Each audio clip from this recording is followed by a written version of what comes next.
If an illness or disease affected 40% of women and 25% of men, it would be considered an epidemic. But when that affliction is sexual assault, some say Indiana is not doing enough to address the issue. I recently spoke with a group of advocates who are sharing their stories in order to shed light on a dark and disturbing issue.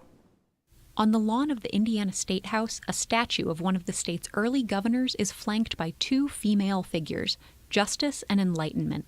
Some might argue that makes it the perfect place to kick off Sexual Assault Awareness Month. Not only do we want to raise awareness throughout the entire year, but April, Governor Pence has dedicated it as Sexual Assault Awareness Month and Child Abuse Prevention Month. That gives us the opportunity to really bring attention to the issue. When we've ranked now second 2 years in a row as second highest in the nation for high school females reporting that they've been sexually assaulted, we've got to get to the bottom of it.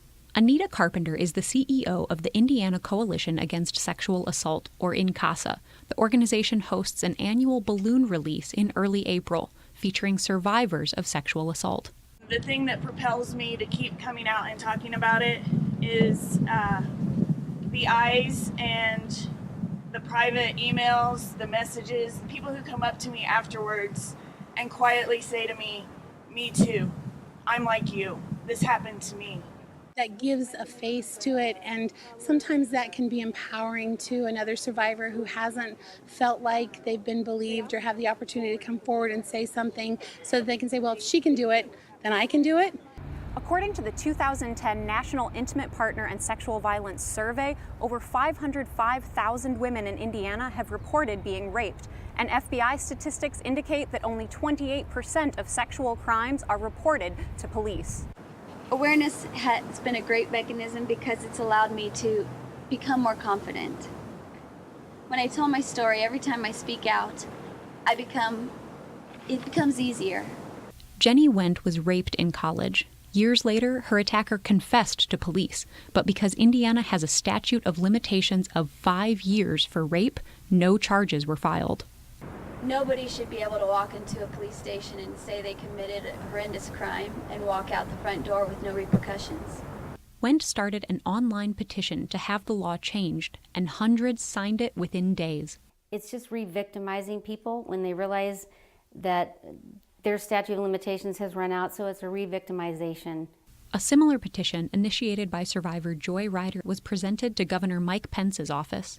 In the first 3-4 days, we had 1,000 signatures, and we delivered that when we had a meeting with the governor's office, and that was about 3 weeks ago, and now we're up to 1,700. So our goal is for the end of April, since this is Sexual Assault Awareness Month, to have 2,500 signatures.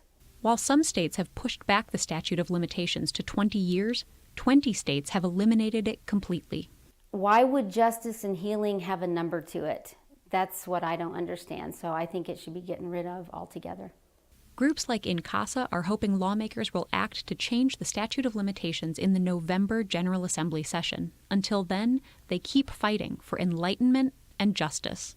This is not just a women's issue.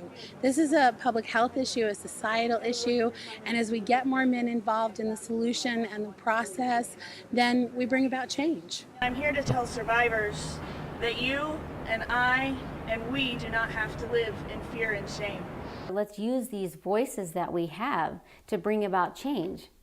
In support of victim survivors everywhere, maybe these balloons we release today be the healing that can be found. Because it's out there.